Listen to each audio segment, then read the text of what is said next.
កើតរន្ទះបាញ់7កន្លែងពេលដែលដង្ហែប្រខាន់ជ័យចូលវាំងសៀម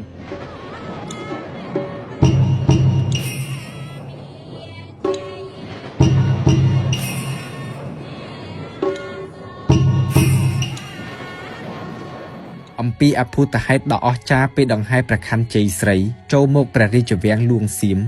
គឺអសនីបាទបានបាញ់ខ្លោងទ្វារព្រះរាជវាំងលួងសៀមចំនួន7លើករឿងរ៉ាវរន្ទះបាញ់ពេលដង្ហែព្រះខ័នជ័យស្រីមានសរសេរក្នុងសៀវភៅឈ្មោះរាជូបភោគនិងព្រះរាជឋានរបស់អ្នកអង្គទេវាធិរាជប៉ូយមាលាកុលបោះពុំនៅក្នុងកំឡុងទសវត្សរ៍ទី50ក្នុងសៀវភៅនេះបានអធិប្បាយថានៅឆ្នាំ1884មានអ្នកនេសាទប្រទះឃើញព្រះខ័ននៅពេលដែលគាត់កំពុងដាក់មងនៅឯទន្លេសាបចៅពញាអភ័យភូបេសបែនដែលគ្រប់គ្រងតំបន់បាត់ដំបងសៀមរាបនាខណៈនឹងក៏យកមកថ្វាយព្រះចៅរាមាទី1ដល់ថ្ងៃដែលដង្ហែយកមកដល់នោះក៏មានរន្ទះបាញ់7កន្លែងនៅក្នុងក្រុងហើយបាញ់នៅខ្លោងទ្វារវិសេសជ័យស្រីពេលព្រះខ័នហែឆ្លងហេតុនេះទើបខ្លោងទ្វារនេះត្រូវបានប្រសិទ្ធនាមថាខ្លោងទ្វារវិសេសជ័យស្រីតាមភាសាសៀមប្រទូវិសេសឆៃស៊ីតាមឈ្មោះព្រះខ័នជ័យស្រី